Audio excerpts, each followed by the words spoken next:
नमस्कार, मैं हूं पवन त्यागी। मोदी जी के बारे में विदेशी अखबार भी अब ये लिखने लगे हैं कि मोदी दुनिया के सबसे शक्तिशाली नेताओं में एक हैं। मोदी जी के बारे में आपको बताएं कि जहां एक तरफ भारत के जो ये विपक्षी नेता हैं, दुनिया में जाकर भारत और मोदी जी की बदनामी करने का प्रयास करते हैं और विदेशी प्लेटफॉर्म का इस्तेमाल इसलिए करते हैं क्योंकि भारत में तो कोई मानता नहीं। अब इनको लगता है कि मोदी को बदनाम करने के लिए विदेश में जाकर के जब कोई बात बोलेंगे तो कम से कम विदेशी इनकी बात पर विश्वास कर लेंगे कि भैया भारत की स्थिति खराब है और मोदी जी को तो कोई वहां पूछ नहीं रहा। लेकिन अब सारे विपक्षी नेताओं के चेहरे पर, विपक्ष के चेहरे पर, इसमें आपको बता दें, चाहे राहुल गांधी हो, फिर चाहे केजरीवाल जी की आतिशी मारलेना हो जो अभी हाल ही में कैम्ब्रिज होके आई हैं, उनके मुंह पर करारा तमाचा लगा है। और यह तमाचा मारा है ब्रिटिश अखबार द इकोनॉमिस्ट ने।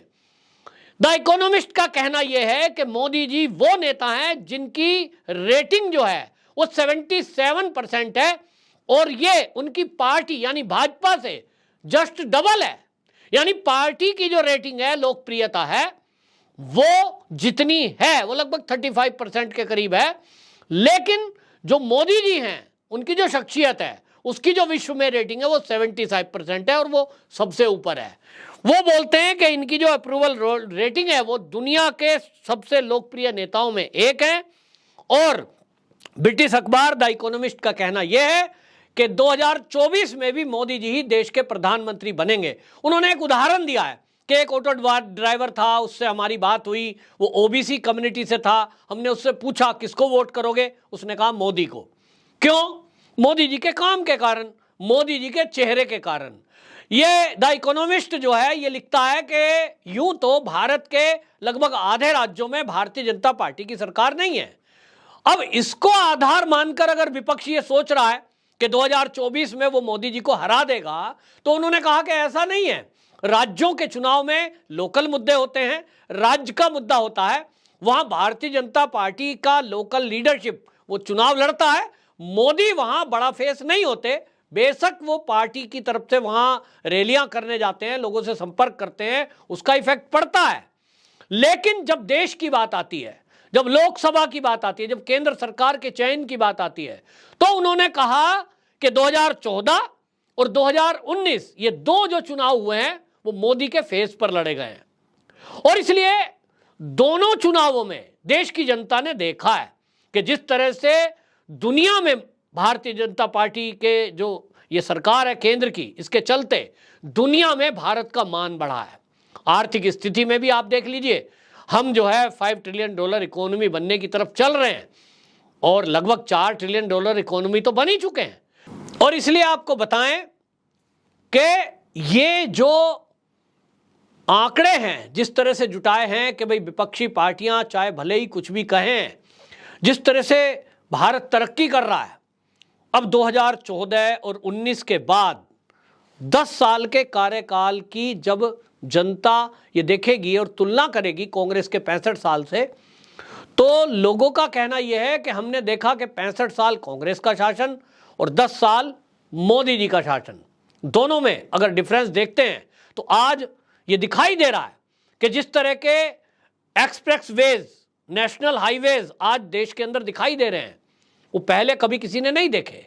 जिस तरह की ट्रेन दिखाई दे रही हैं, मैं भी 50 के प्लस हो रहा हूं, देखो, और आप में से जो दर्शक हैं हमारे, आप बताएं कभी कि क्या इस तरह की रेल की कल्पना की थी आपने कभी कि हमारे देश में ट्रेन चलेंगी 160 किलोमीटर प्रति घंटा की स्पीड से। सबसे ज्यादा फास्ट चलने वाली राजधानी और शताब्दी वो कभी चली थी 120 प्रति घंटा स्पीड से।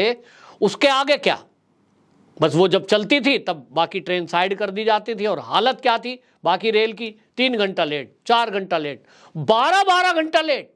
ट्रेन की हालत ये थी। पैसेंजर ट्रेन को और एक्सप्रेस ट्रेनों को कोई पूछने वाला नहीं था। आज कितना मूलभूत जो परिवर्तन आया है वो इसलिए आया है कि पटरियों को बदलाव किया गया है, सिग्नल प्रणाली को दुरुस्त किया गया है। और इसके कारण आज आप देखिए कि दुनिया भारत की तरफ देख रही है। आज हम जो कोचेज हैं हल्के वाले, उसका एक्सपोर्टर बने हैं। तो दुनिया में जो भारत का मान बढ़ा है और जिस तरह से कोविड के टाइम में खास तौर पे हमारे वैज्ञानिकों ने जो रिसर्च की और हमारे देश ने 100 से अधिक देशों की मदद की, जिस तरह से आज हम सैटेलाइट छोड़ रहे हैं बाकी देशों के, ये अपने आप में एक अनोखा बात है। और इसमें आपको बता दूं कि ये जो विपक्षी पार्टियां हैं, इन्होंने तो ये तय किया है कि 24 में जो मोदी की लोकप्रियता के कारण ये फिर से आंकड़े आ रहे हैं, चाहे विदेशी अखबार कुछ लिख रहा है, चाहे कोई इंटरनल सर्वे कर रहा है, सब कह रहे हैं भाई 24 में तो मोदी जी आएंगे। तो इनको लगता है भी कैसे रोकें, तो इनको लग रहा है भारत में तो हम षड्यंत्र कर ही रहे हैं, कहीं धरना करा देते हैं, कहीं प्रदर्शन करा देते हैं, कभी पहलवानों को आगे ले आते हैं, कभी किसानों को आगे ले आते हैं, कभी एमएसपी का मुद्दा बनाते हैं। मतलब भारत के अंदर तो ये पूरा विपक्ष कोशिश में लगा ही है, कोई ना कोई जातीय हिंसा करा दो, कोई ना कोई धर्म का मुद्दा उठा दो। अब आप देखिए यूसीसी को लेकर के किसी मुसलमान के विरुद्ध में बात नहीं है, लेकिन कांग्रेस सबसे ज्यादा नैरेटिव बनाने में लगी हुई है किसी तरह से। जैसे सीए के विरोध में मुसलमानों को सड़कों पे उतार दिया था, दंगा फसाद कराया, ये सोच रहे हैं अब कि फिर यूसीसी के मुद्दे पर भी ले आए, जबकि भाई सबको समान कानून मानना ही चाहिए। दुनिया का कोई देश ऐसा नहीं है जहां दो कानून हो, कि हिंदू के लिए अलग, मुसलमान के लिए अलग, ईसाई के लिए अलग। भारत में है, और भारत में भी कई राज्यों में पहले से समान नागरिक संहिता लागू है। लेकिन अगर केंद्र बात कर रहा है तो कांग्रेस बोल रही है साहब ये तो मुस्लिम विरोधी है। अभी ड्राफ्ट पूरा फाइनल नहीं आया, अभी केंद्र ने एडवाइस मांगी है जनता से, और उसके बाद जब ड्राफ्ट आएगा उसके पहले उस पर चर्चा होगी, पब्लिक डोमेन में आएगा कि क्या लागू करने जा रहे हैं।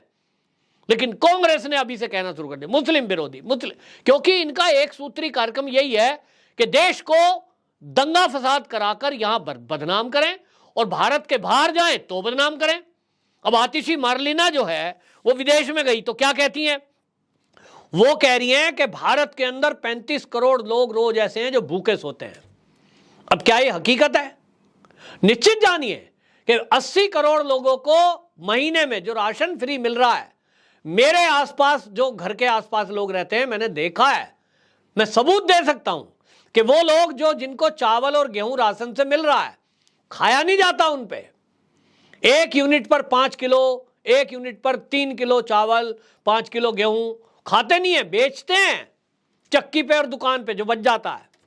क्योंकि यूनिट तो यूनिट है, छोटा बच्चा है तो भी 1 यूनिट हो गया, बड़ा बच्चा है तो भी 1 यूनिट हो गया, और लोग खा नहीं पा रहे।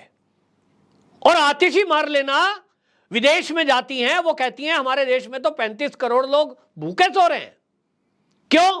क्योंकि इनको भारत को बदनाम करना है कि साहब मोदी सरकार वहां जो बैठी हुई है वहां तो लोग भुखमरी से मर रहे हैं, तो वो तुलना कर रही हैं कि भारत तो श्रीलंका से भी ज्यादा खराब है। अच्छा जी, श्रीलंका की जो हालत है, जो पाकिस्तान की हालत है कि वहां एक रोटी 35 रुपए की, 200 रुपए किलो टमाटर, आतिशी मार्लिना जी कौन सी हवा में हो? क्या यह भारत में स्थिति है? लेकिन भारत के लोगों को समझना होगा कि चाहे राहुल गांधी हो, फिर चाहे आम आदमी पार्टी के नेता हो, ये जब विदेश जाते हैं तो भारत को कैसा बदनाम करते हैं, देखिए, हकीकत से परे। लेकिन विदेश के लोगों को तो यही चाहिए, वहां के अखबार छाप देंगे, वहां के न्यूज चैनल चलाएंगे और वो ताली बजाएंगे, देखिए भारत भुखमरी में है, इससे तो हम अच्छे हैं, सुपर हम हैं। यही विदेशियों को चाहिए, और शायद इसी काम के पैसे दे देते हो वो कि आप भारत को बदनाम करो, मोदी को गाली दो। मोदी को गाली दो ये चल सकता है एक बार को, हालांकि वो पीएम है हमारे, लेकिन आप देश को गाली दो, ये कैसे चलता है? ये इसलिए चल रहा है भारत के कानून खराब हैं। अगर भारत का कानून ऐसा हो कि जो देश की बदनामी करेगा, देश के विरुद्ध नैरेटिव चलाने की कोशिश करेगा और विदेश की धरती पर जाकर भारत के खिलाफ किसी षड्यंत्र में शामिल होगा, क्योंकि ये षड्यंत्र है देश को बदनाम करने वाला, तो उसके ऊपर राष्ट्रद्रोह का केस चलना चाहिए। भाजपा मांग तो कर रही है, भाजपा के नेताओं ने कहा है आतिशी मार लेना पर केस चले, लेकिन भाई कौन करेगा केस? केंद्र में मोदी सरकार है, बीजेपी की सरकार है, कहो मोदी जी से कानून बनाएं संसद में, बहुत दिक्कत है, क्यों नहीं बनाते? ये देश का नैरेटिव चलाने वालों को समझना चाहिए। मोदी जी की लोकप्रियता का डंका दुनिया में बज रहा है। अमेरिका जैसा देश आज उनको राजकीय सम्मान के साथ गार्ड ऑफ ऑनर देगा, फिर उनको भोज पे बुला रहा है। खुलेआम ऑस्ट्रेलिया के लोग बॉस बोल रहे हैं, कोई देश का प्रधानमंत्री पैर छू रहा है, ये कभी देखा था किसी ने? हमने अपने जीवन में पहली बार देखा है। और 2024 में ये विपक्ष झूठ, दंगा, फसाद, फरेब, बस इसी के सहारे सत्ता में आना चाहता है। हम सबको समझना होगा, देश को इसका करारा जवाब देना होगा। आतिशी मार लेना, भारत आए ना, तो मैं कहता हूं मीडिया को भी पूछना चाहिए और जनता को भी।